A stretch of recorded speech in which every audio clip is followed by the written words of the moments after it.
What's going on, friends? Sean Pierce Johnson here with something a little bit different today. Today we are going to be taking a look and listen to the new orange little bass thing. Last year I got my very own Corvette basic Warwick bass, and I have been absolutely loving it. It's great to finally have a bass guitar that I really truly love. But the same can't be said for the bass guitar amp that I have. Now, we acquired it several years ago, we being my band, Cockeyed Optimist, when our then bassist was only able to borrow bass amps. He just didn't have the money to be able to buy one for himself. So we bought one, and we brought it with us all over the place. Every tour we did, that amp was there. But there are things that we loved about it and hated about it. We loved it because it was this big bass sound with EQ points perfectly suited for our style of music, and quite frankly, it was the most basic bass rig that you could come across. A head and a cab that matched perfectly together and got us the bass sound that we were after.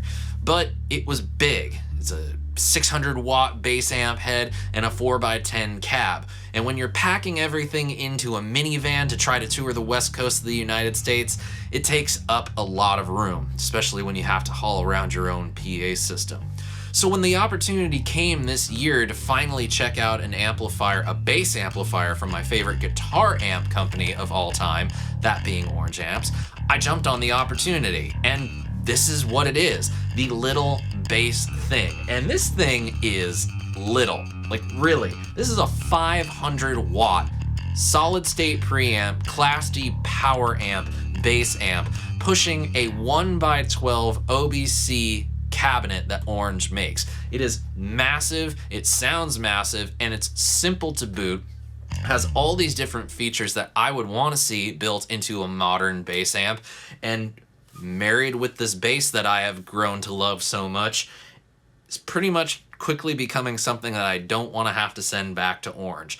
So let's talk about what exactly goes on in the little bass thing. First, we have the controls for volume and the built-in compressor. A very handy little feature, because I always feel like bass guitar needs just a little bit of compression. And then EQ section with treble, middle, and bass. And the mid-range of this is semi-parametric in that you can boost and cut the mid-range frequencies with the knob right here, the one that my finger is above right now, and then you can sweep the mid-range frequency with this knob.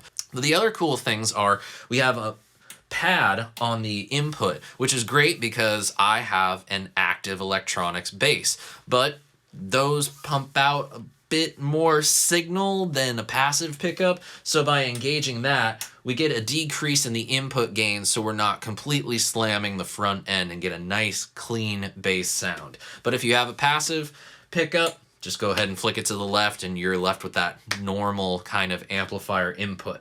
Then over here on the far left is a foot switch jack for the built-in compressor. So if you don't want to use it, right now I'm using an Orange Amps foot switch, you can turn it on and off as you see fit. Then on the back, they have a post-volume and post-EQ DI output, balanced DI output, which is really cool because that you can send to front of house or direct to your DAW. You have your speaker output, which is a twist lock speak-on style rather than a 1/4 inch. That's my only real gripe. I know that speak-on is a little bit more secure than a 1/4 inch, but when you want to have the head in one room and the cab in another, the speak-on cable that I have is not nearly long enough, so I have to finagle cables together in order to, be able to isolate. But I decided to bring the cab in here with me today, and we're just gonna let the entire room shake as we go through this demo. And there's also an effects loop on this, which is really cool. So if you want to patch in any echoes, reverbs, or even choruses or other effects to use with bass guitar, you can go ahead and patch it in that way. So that's enough yakking about this. Let's take a moment to hear this thing.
One of the cool things about the EQ controls is that the knobs are notched. So if you're making an adjustment, it just kind of clicks into place.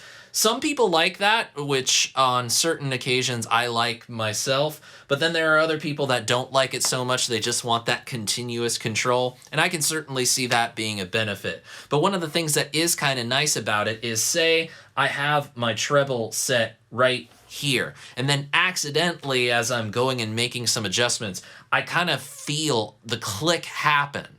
And so I can kind of, in a way, count the clicks as they happen that get away from my original setting, and I can count in my head backwards to where my original setting was.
Now let's check out this mid-range control.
Now, the other thing we can do is check out this built-in compressor. Now, the one thing about this compressor that I will say is it doesn't just even out your dynamics, it does the whole makeup gain thing too. So the more you turn it up, you do get a boost in volume. So I'm gonna go ahead and just back down the volume right here, and then let's start adding in some of that compression.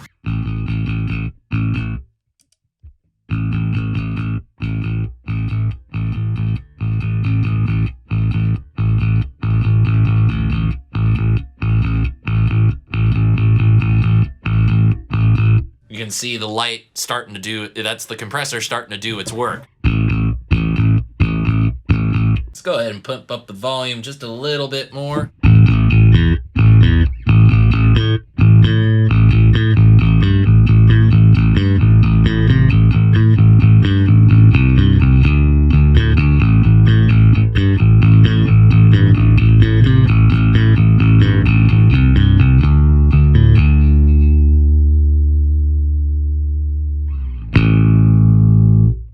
Yeah, that's a hefty little bass sound right there.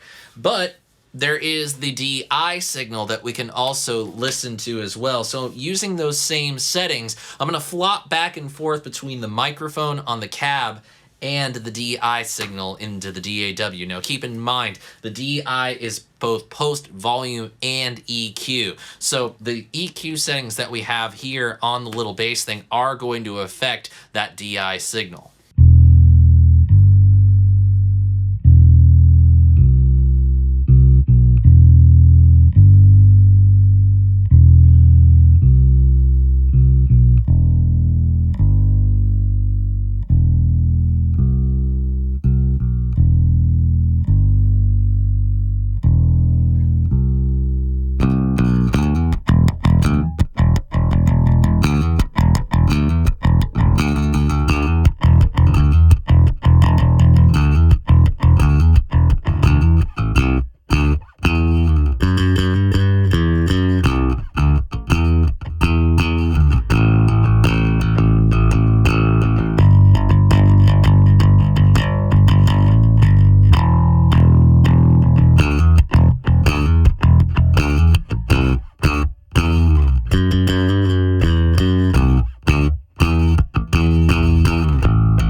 So having had some time to play the little bass thing and listening to it right now, how do I feel about it as a bass amp? Quite frankly, I am so surprised that this little guy and the cab that it's plugged into sound as massive as it does.